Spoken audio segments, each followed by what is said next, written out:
Oh, hello there. Yes, well, hurtling towards Decision Thursday, yes. In the meantime, I thought it was worthwhile just spending a little bit of time thinking about where exactly the Conservative Party is going to go when it gets its very well-deserved kicking on Thursday. Yes, indeed. There was an intriguing interview with Andre Walker. He of Talk TV, someone whose career I've followed ever since he was doing very bit parts, desperately wanting a gig. It was blindingly obvious from a few years ago. Anyway, this is Visgrad 24, which is, God, it's a very odd station, but it's basically an outpouring of the current Polish government, so it has a very right-wing lean to it.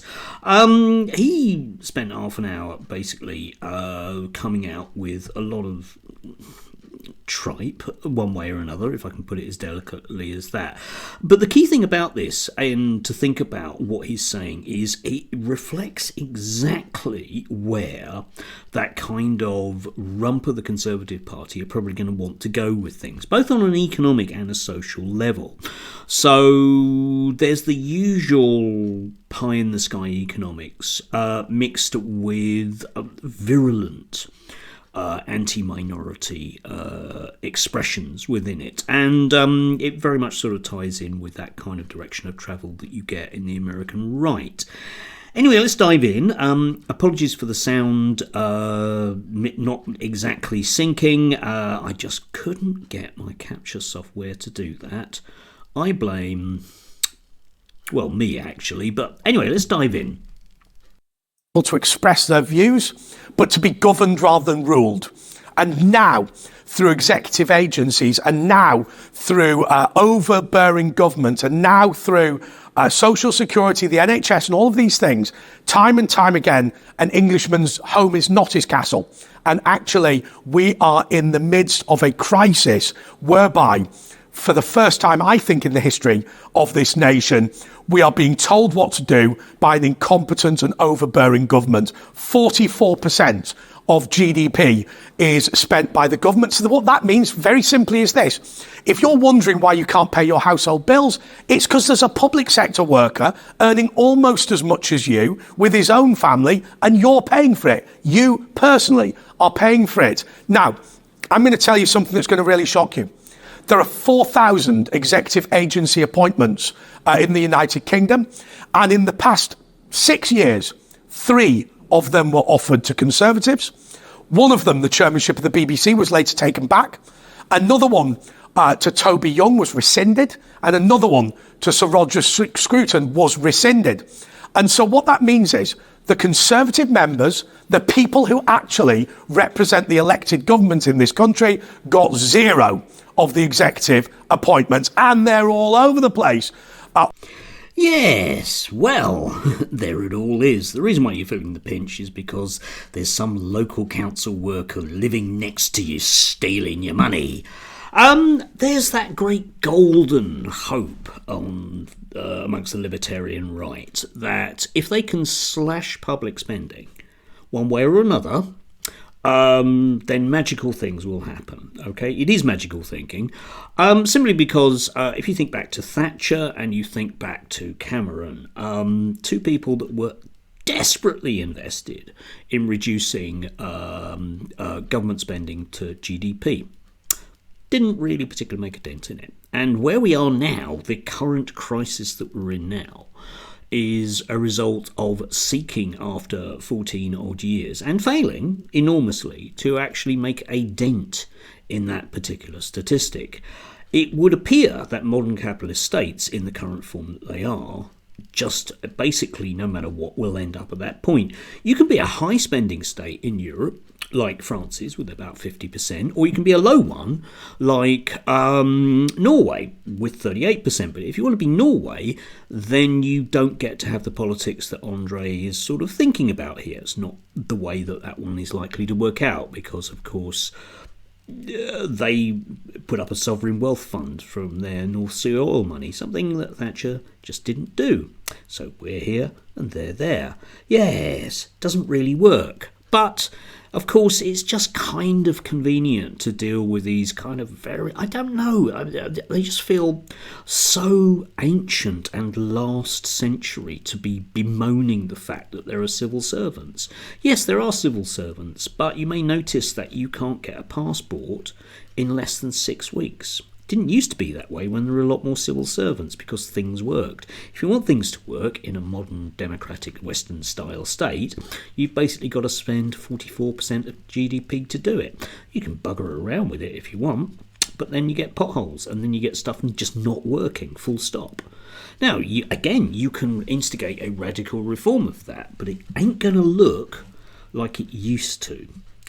Yes, anyway, let's move on from that. Just to debunk that, you can easily look up these figures. The USA has a very low one.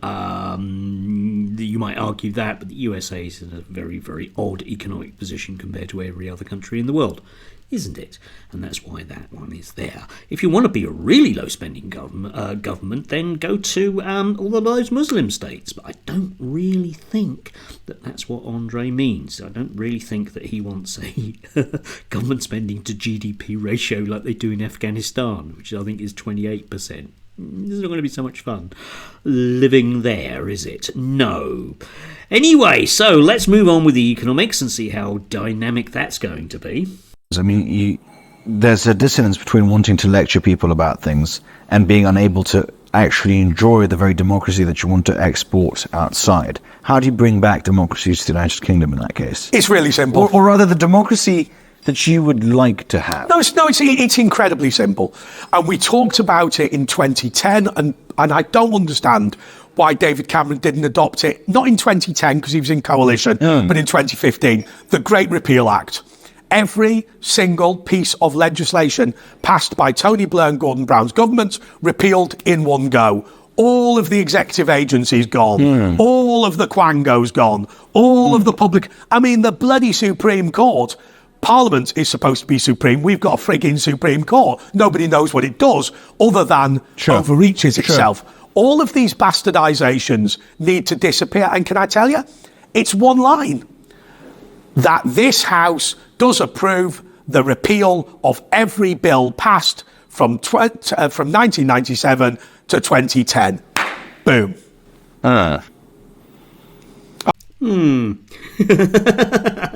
Actually, the interviewer in this, if full one's down below, if you want to have a look at this, he does push back quite a lot. Yes, that's what you can do if you want. After all, that's what Brexit was about, and we'll just, boom, do that, and all of that stuff that Andre and his paymasters really hate can just go. Of course, that's all the EDI stuff that they scream blue murder about. That's fine. That's fine. However, Supreme Court stuff is a lot more problematic, and that would also involve us basically completely cutting ourselves free. If Andre wants to believe that he will live in a free country where an elected parliament of whatever form is supreme, that's fine. But I might remind him that the elected parliament we're going to get on Friday will consist overwhelmingly of left-ish Labour MPs. And if you want to go there with that, mate, that's absolutely fine. But you will scream blue murder about that because it's magically going to cut into your freedoms, and it might just mean that the person living next to you steals your money.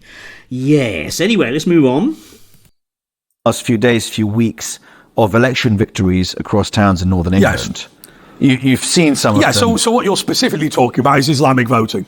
Correct. Yes. So obviously that's shocking to people. I don't think we've voted on religious lines since the Civil War. Yeah. There has been... I think we've stepped backwards. I think I often say on my TV show, look, if we're enriching our culture, what part of the rich culture of Somalia did we love? You know, what was the great bit of Pakistani culture that came here? And people, the food. Well, hang on a second. It's always every single time is the food. Culture is not food. It's not. As far as I'm concerned, the great Pakistani tradition of electoral fraud is now rampant in this country. The great Somalian tradition of racism is here. The great African tradition of female genital mutilation is here. Mutty magic. Well, you're not going to believe this. We even found a corpse of a very unfortunate child in the Thames who had been sacrificed by some crazed religion that had come over to Britain. Now look.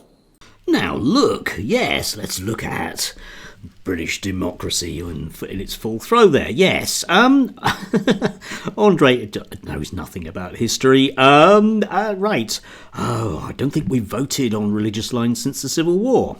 Which one, Andre? Okay, I know he's younger than me, but I seem to recall there was a kind of civil war in Northern Ireland up until about 1990. People there still very much vote on religious grounds. We haven't left it behind. It's a rich part of that brilliant British cultural tradition of hating Catholics, Andre. We've been doing it for centuries, mate. We love it, love it, love it, love it. Anyway, yes, rich cultural traditions. Yeah, it's easy enough on that racist line, which again is that other kind of strand to it. That it's never actually racist, though, is it? He doesn't have any problems with individual Somalis. He just has problems with Somalians and Muslims and other mms.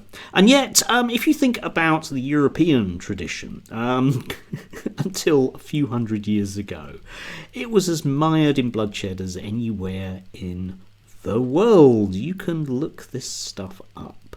Okay, we whenever you think of Italy, you do think of the Renaissance, okay? In Italian history, think of the Renaissance, yes.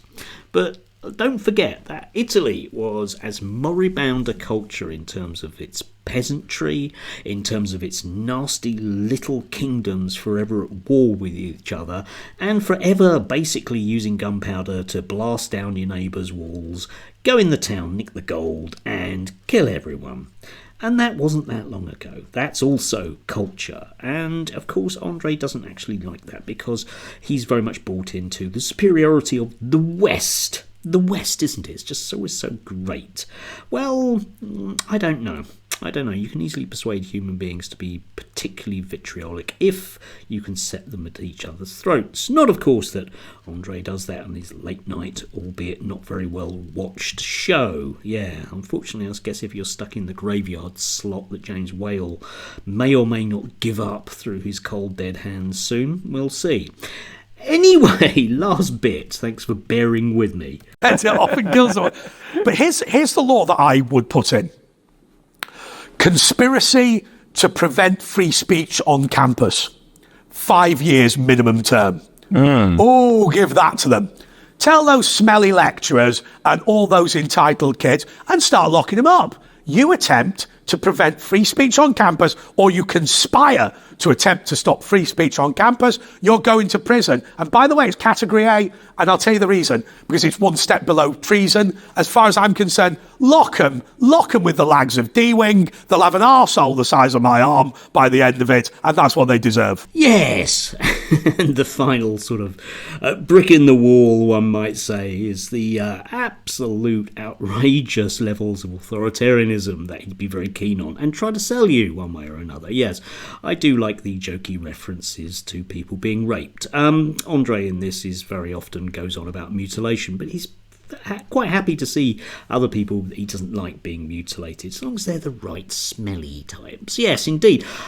Just think about that as a law. If anybody seriously was able to pass that in under British law, it would lead to all sorts of very, very interesting things, shall we say, because, of course, it wouldn't actually deter people from having their free speech, because they are kind of keen on that. He doesn't seem to understand that. And as ever, as I've often said with these things, if you were to utilise this law to, for example, invite a group of people that the local Conservative Society didn't like and that they decided to turn up and protest, I presume it would be hilarious if they ended up with the lags from D-Wing, because conspiracy can just mean anything you want it to, as indeed Andre knows. But you can see all of the various strands here, okay? Ahistorical nonsense mixed in with libertarian pathologising about government spending. Just that notion that magically we can go back to a golden past when everything was fine. It was somewhere in the 18th century, I believe, economically, and somewhere in the 1950s, I believe, socially. And any cursory glance at the actual history of those times will tell you something completely different, of course, but that doesn't really matter. That's not the business that Andre is in. But that's where our current rump Conservative Party will go. You can expect to see all of this stuff basically very much being there under whoever it is who's the interim leader before Nigel Farage. Yes, anyway, there's all of that delights to come. Yes, poor old Andre, really. Well, he's going to be out on his ear soon, isn't he? I mean, he doesn't pay for his way in terms of Talk TV because they just don't have the viewing figures. It's laughably small. So I guess he's going to have to hoik his wares elsewhere. But of course, you can see how horrifically nasty this kind of populist stuff is, because masquerading under these kind of good notions about, well, let's get rid of, the managerial class who've just had it too easy for too long, and it's about time that good, honest, working class people sure saw the light of day. Masquerading amongst all of that stuff is all of the very, very nasty things which will further impoverish our country. I mean, the Labour Party will do a fairly good job about it anyway. I mean, West Streeting will be right now drawing up plans to sell off most of the NHS to US concerns. But it just won't go far enough, will it, in terms of not really wanting Somalians to be around? Anyway, let me know what you think. These people really honestly scare me because they will talk about freedom and they never mean mine, okay? Never ever mean mine. You can radically alter the state. But modern capitalist economies have a way of just dealing with those minor glitches and just carrying on. You can decide to completely alter the economic system by all means, but that's not what Andre is really talking about. He's basically simply talking about streamlining the wealth extraction. I'm talking about stuff that would actually work for people, but I guess I'm just silly like that. Yes. Anyway, do enjoy the time whilst you can before you end up on D-Wing. Ho, ho, ho.